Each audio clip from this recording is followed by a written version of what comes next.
This channel is supported by my online fishing courses at saltstrong.com/Skinner, as well as my books, including my latest book, Fishing the Edge, Techniques and Tales from Surf, Boat, and Kayak. You can learn more about the books at johnskinnerfishing.com and on Amazon.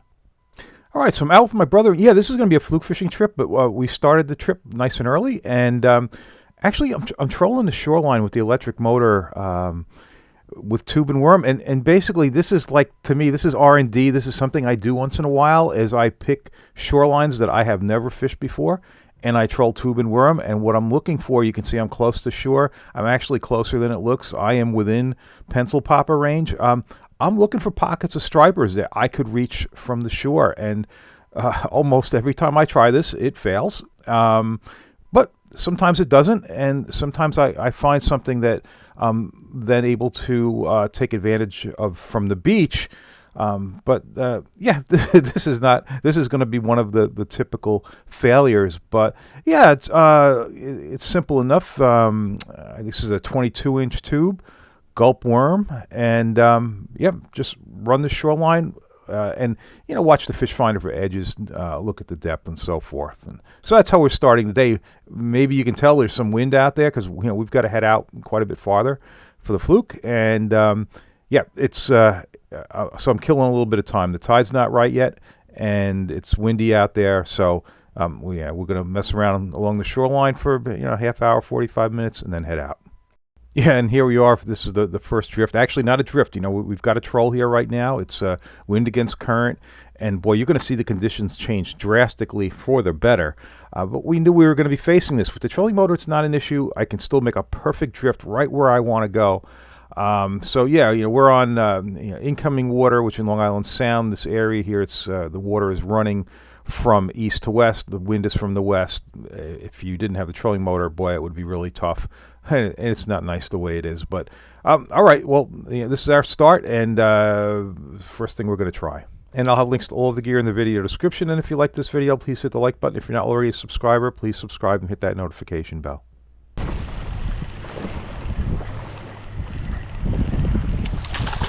Well, actually, it's a small version of the right thing. 37 feet.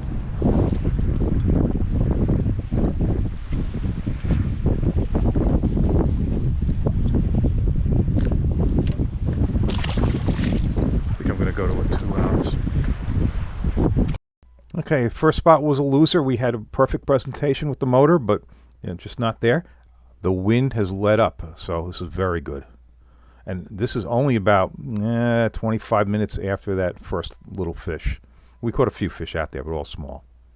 I'm going to try to get us inside the curve here. Leave that shit up. I'm going back for my shrimps. Ooh. Yeah, this is a bigger short. A bigger short?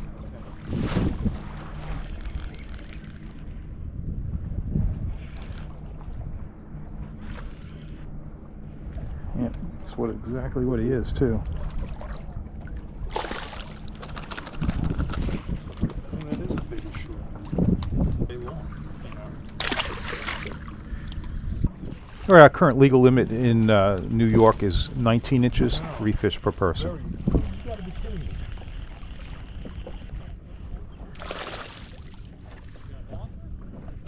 We both caught Bridget the midget. Well, if we'd started in here and caught all these little guys, I would have said we got to get out. Yeah, we got to go to 42 and fish out there. Yeah. Okay, so these fish are drawn into this area by large concentrations of sand eels right now, and when they're on sand eels, my teaser is very simple. It's a 3/0 Gamakatsu bait holder hook, a 4-inch gulp grub. That's it. I mean, that's a pretty good imitation of the profile of the sand eels. Back to this. I'm going back to my shrimp. I think they caught on average bigger fish. I use shrimp when there's no sand eels. When there's sand eels, I use grubs. When I'm on the south shore in the bay and there's no sand eels, those shrimp work really well because they're feeding on little crabs and stuff that they get out of the mud. Okay, so I think we grabbed about 90 minutes of incoming water there, and yeah, just smalls. I don't even think we measured anything. All right, just getting the beginning, outgoing, perfect conditions. try. It's like the third different spot now.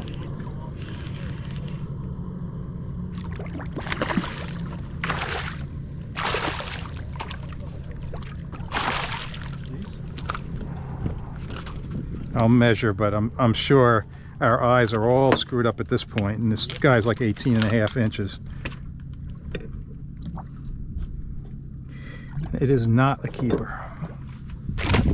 Again, 18.5, like I thought the first time, but.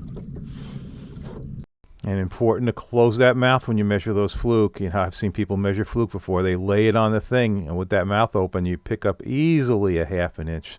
But yep, that's not the way to measure them. That's why those measuring devices like that have a little bar that comes up are so convenient. The time we use it is when we bass fish. Wow, this is. What happened here? Well, you know, maybe, let's see where we are with the. Oh my God, the boat is like on top of the mark. Okay. I have one mark for this thing. We're on it. We are like the ground zero of the spot, and we started nice and far up and deep, and now we're in it in 24 feet. You know, so the drift just can't be better than it is today. And the speed, you know, 0.9. It's been really, you know. That's the problem with out here. I find that if it gets 1.4 or better, it shuts down, even if it's a good bite. So underwater video that I've recorded here has shown that when it gets up around 1.4, 1.5, you get silt on the bottom, and it clouds up down there. Whether that's what shuts them down, I don't know, but that's what my observation has been. I lived within 2 miles of here for like 28 years, so I fished it a lot. Of a blow and obstruction. Okay, maybe this is your fish. This could be your food fish. Yeah. Yes, it is. It is. I'm going to swing him just because. That'll be a sign from. There he is. And what did I tell you about the mark, huh? That was right on it. Yeah, my brother's got a keeper at home in the fridge, so he was mentioning how he needs one more. So I was. At this point, I don't think we're getting any, so I've got one, so I was happy to get that one. Yeah, it turns out we're going to do a lot better than one. Got your second one.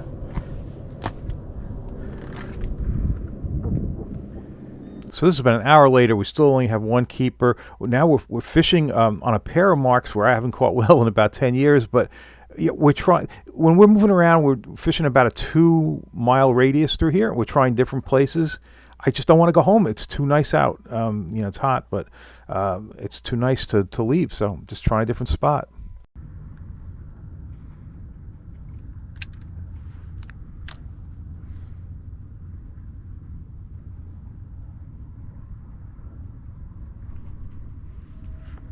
That might be due. What the hell?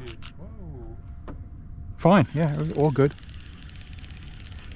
So you heard that. Yeah, I did. Oh, it's a nice fluke. Yeah. Well, I'm going to swing him. Yep. I think he's hooked well, and actually he's a measurer. He got smaller, but I think he might be good.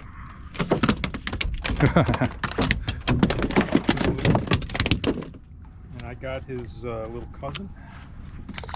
Hi.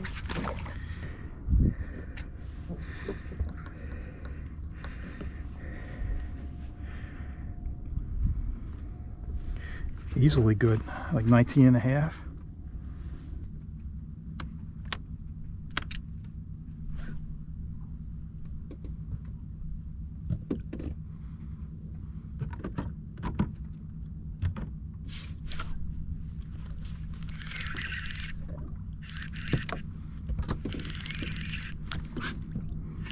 Ah.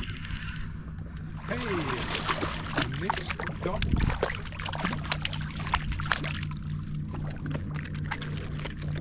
Notice we're a very good distance from the fleet. That was part of my attraction to trying this pair of marks. I know it's away from everybody. Hardly anybody fishes, and figure a little less pressure on the area. Maybe it will help us, you know, get some bigger fish.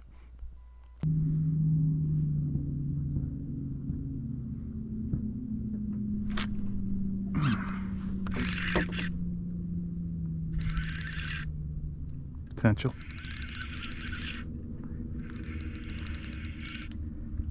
see. I don't think so. Oh. Yeah. I don't. He's going to be very close. Oh, he's going to be very close. Yeah, I think he's in. Yeah, that fish was a 1/4 inch short. All right, let's get a look from this angle. And I'm going to let it run unedited for a while so you can just see what the pace of the action looks like. By the way, the rod I'm using, that's the Bay version of the very popular dark matter Skinner jig and bounce rod that I use for Fluke and for the gut, but this is the Bay version of that. Perfect for this. Fishing stuff like 1/2 ounce to about 2 ounces. Yep, a lot of fun with these fish.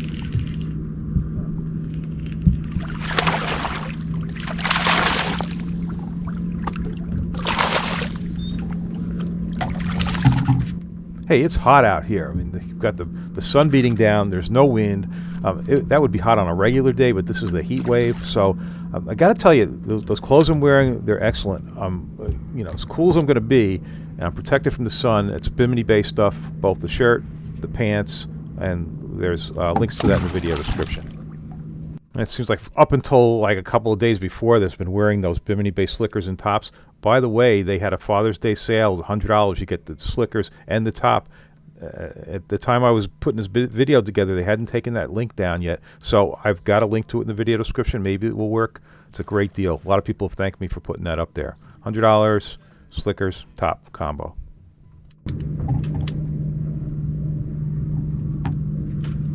Boy, I think he even hit the bottom.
So I would normally not be counting sea robins, but I have to go through the video clips, right? So I counted, and it was 107 of them. This dehooker saved me so much time. Hey, time is bottom time. Hey, time is fish. Made a big difference. Yeah, it's the Uncle Mo's dehooker. I got links to that in the video description. They're really inexpensive. I think it's like 3 for $18 or something. And if you don't get that one, just have some kind of dehooker. It will just save you a lot of time, save your hands getting beat up also.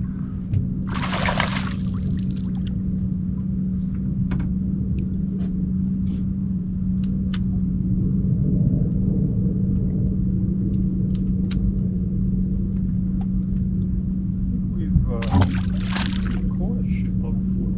Yeah. I can't even imagine how many.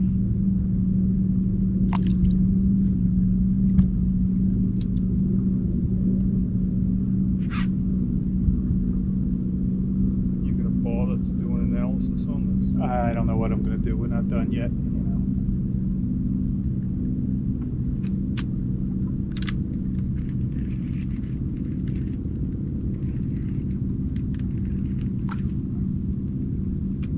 Better.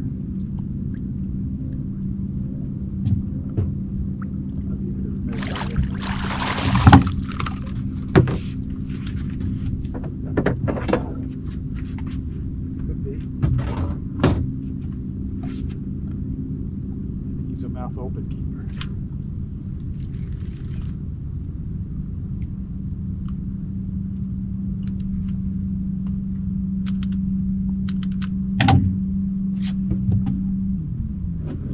That's the line past the number.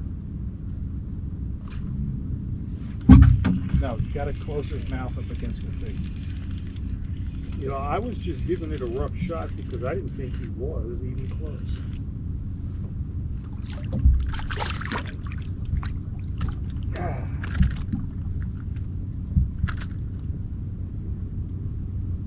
Okay, mouth closed.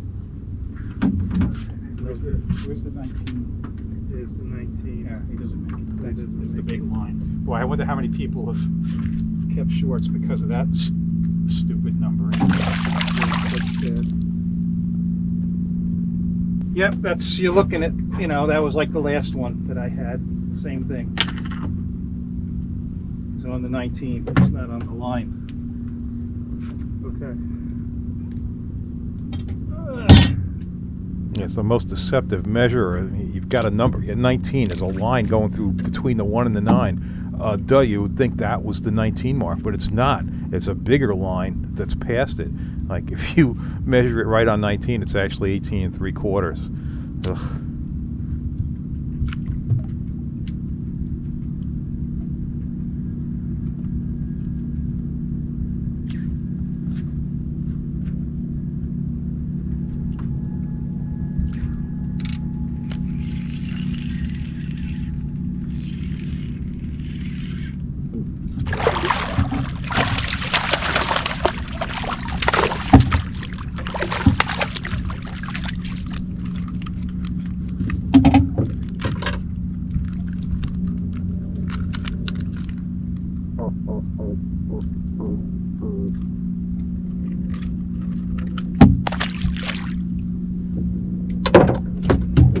Damn you.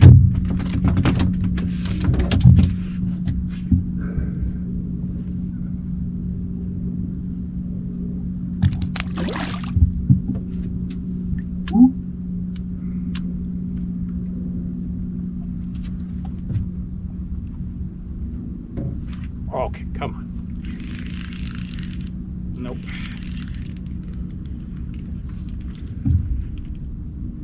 No.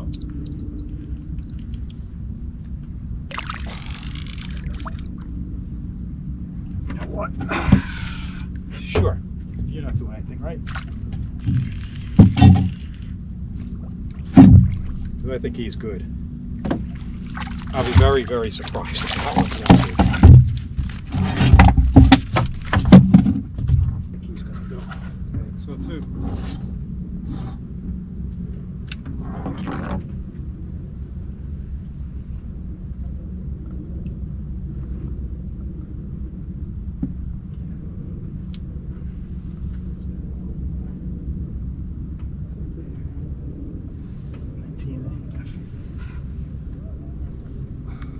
And again, the yellow color. That's exactly what we saw on the Better Fish It.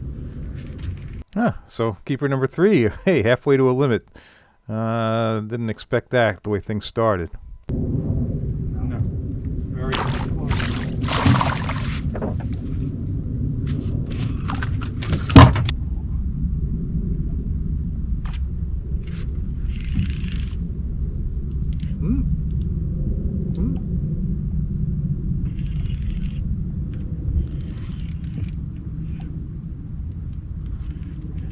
I don't know. I don't think so. I don't think so. Nope, nope. Just throw the body that way. I'm going to measure him if he gets in the boat. But As well, you should. If he makes it.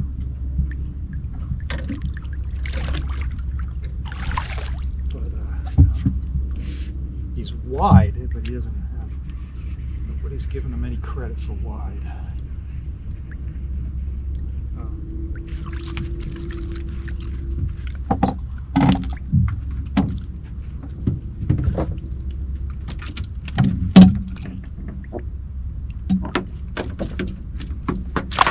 What's up? There's chips in there, and every once in a while one will flake, move, and one just did. It's really unpleasant. Do you know how it happened? Or is it just something that happens? Well, like now, acutely, it just happened. No. I mean the chips. Genesis of yeah, the it chips. was when I fell down the cliff. Oh wow. The genesis of it was the crush made everything go like this, and then it went back into place.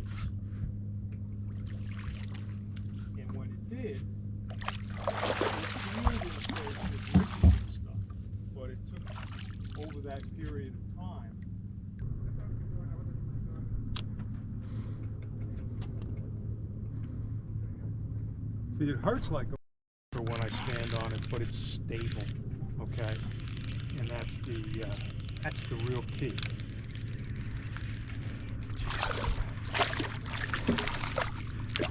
What the nets must look like when they haul them in, huh? Ooh, better.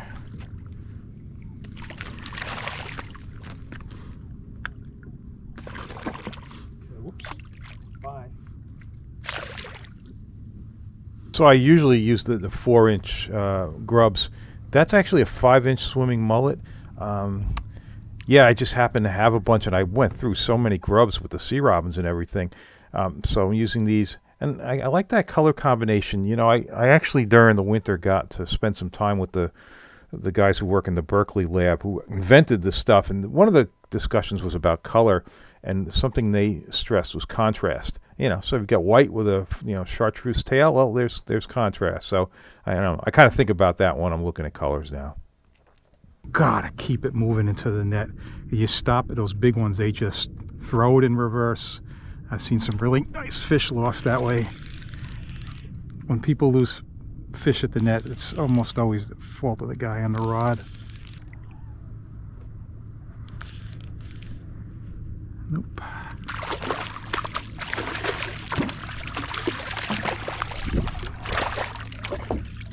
Some little vein of them here, that's for sure.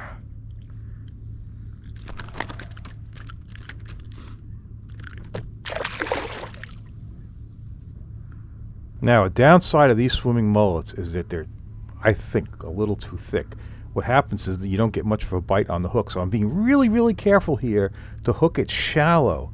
So this way here, when I put it on, the hook bend is outside the body. If you go right down the middle of the swimming mullets, especially the 6-inchers, forget it. You've got, like, you'd have to have a really big hook in order to have any kind of a hook bite outside of the grub itself.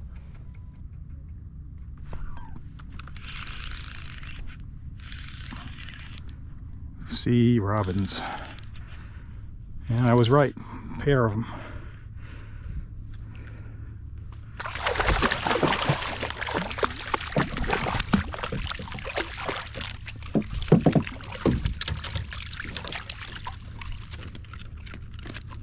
Whoa.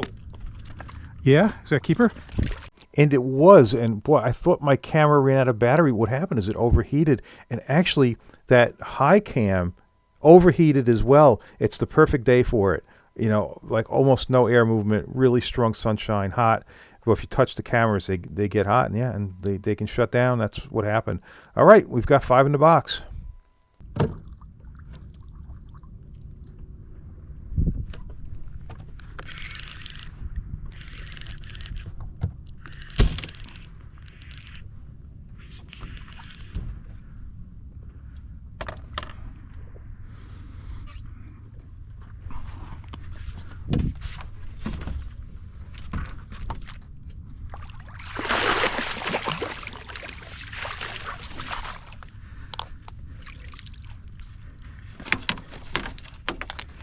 Ooh. Yeah. Oh, yeah. That was a hard-earned limit. I'm not complaining, but yeah, we went through. Oh my goodness, the numbers. All right, so it was 103 fluke in total and 107 sea robins. Wow. Yeah. And, part of getting the keepers, getting the limit, was just processing through a lot of fish. And yeah, and hey, as we came in through the inlet, yep, there's the DEC. Yeah, I thought they would stop and measure, but all they did was wave to us. So, all right, well, I hope you enjoyed this video, and if you did, please hit the like button. If you're not already a subscriber, please subscribe and hit that notification bell. Check out my online courses at saltstrong.com/Skinner. And don't forget my books, including my latest book, Fishing the Edge, Techniques and Tales from Surf, Boat, and Kayak. You can learn more about the books at johnskinnerfishing.com and on Amazon.